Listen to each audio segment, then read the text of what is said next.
Dragon Quest V Hand of the Heavenly Bride is the fifth mainline Dragon Quest game. This game was initially released back in September 1992, and a remake for the Nintendo DS was released in 2008. Dragon Quest V is widely regarded as one of the best games of the entire Dragon Quest series. One of the reasons it attains this title is due to its amazing story. Throughout the game you follow the main character through a journey of life and you see him overcome many hardships. Because of this, it stands as one of the best games in video histories with one of the most compelling stories.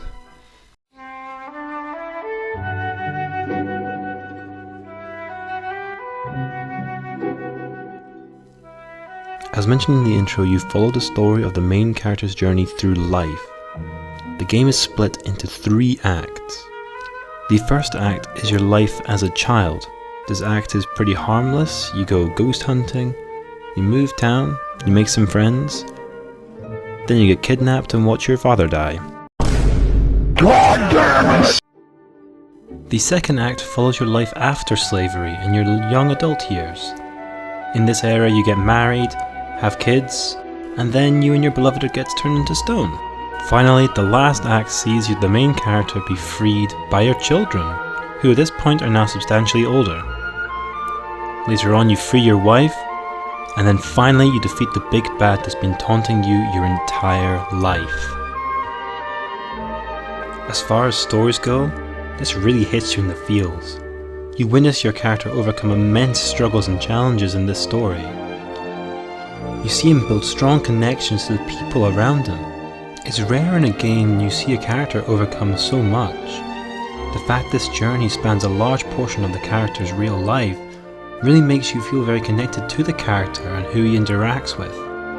You get this certain sense of feeling that you know how he feels in the moment. You watch every single character grow from their younger self to their older self and the people they become. It's a really emotional story in that sense. This story can be a real tearjerker, so don't underestimate it.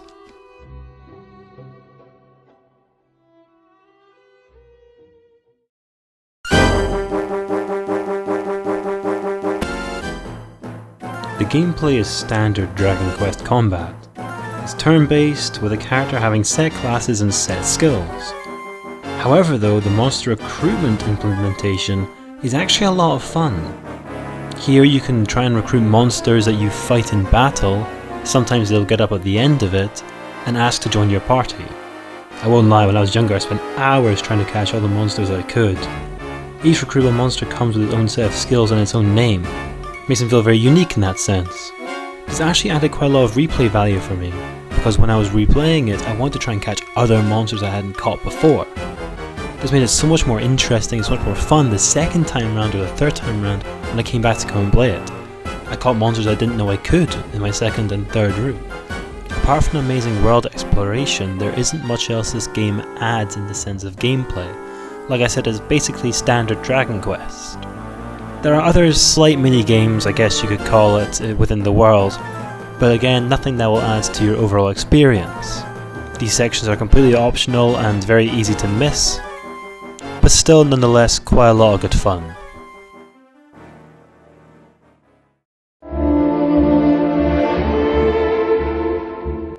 Very quickly touching on the music, as every other previous Dragon Quest game that's been covered, the music is really good.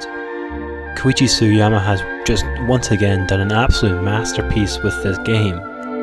There's a real sense of mysteriousness behind a lot of the music, which makes sense. I guess it's kind of like a emotional journey through life.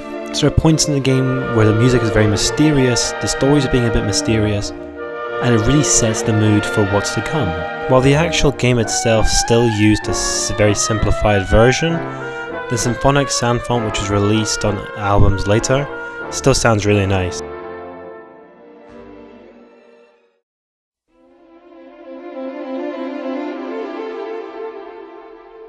Did you know Dragon Quest Your Story is the only Dragon Quest movie ever made? And guess what? It's based on Dragon Quest V. While the movie has mixed reviews about their ending, it goes to show the massive popularity and impact of Dragon Quest V.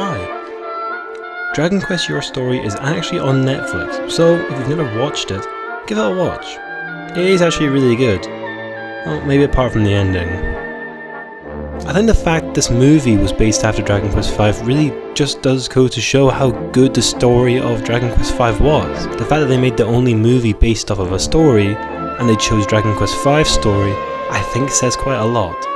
I also wanted to add that Dragon Quest V actually had quite a lot of marketing, especially for the Nintendo DS remake. People in Japan clearly loved this game and they wanted the same thing happening over in North America. This was at a time where Dragon Quest was very slowly building after the success of Dragon Quest VIII, so having good marketing was quite surprising. Usually a Dragon Quest game didn't get that at the time.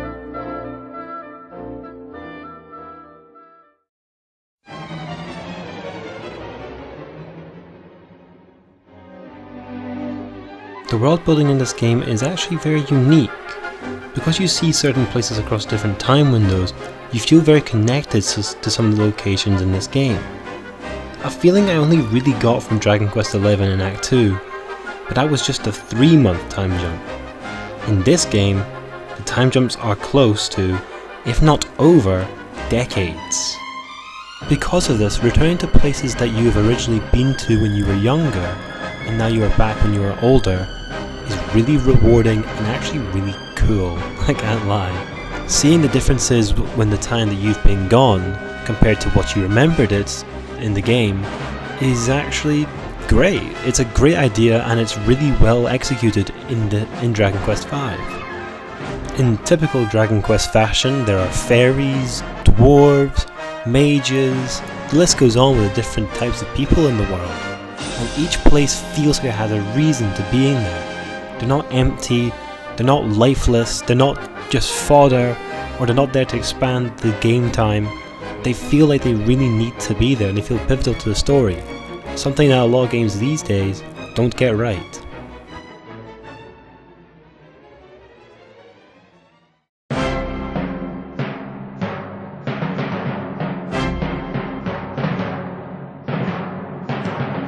For me, this game is easily number 2. In my opinion, it is a better version of Dragon Quest IV. One of my biggest issues with Dragon Quest IV and the games below Dragon Quest IV was the lack of a coherent story. This game gets it right. Its story far outweighs any of the other ones below it on the list by a mile. Dragon Quest XI's story is better, and along with the up-to-date graphics and the better gameplay, Dragon Quest XI still takes number 1 spot. However, Dragon Quest V now creeps into 2nd place. Dragon Quest IV still retains 3rd place though.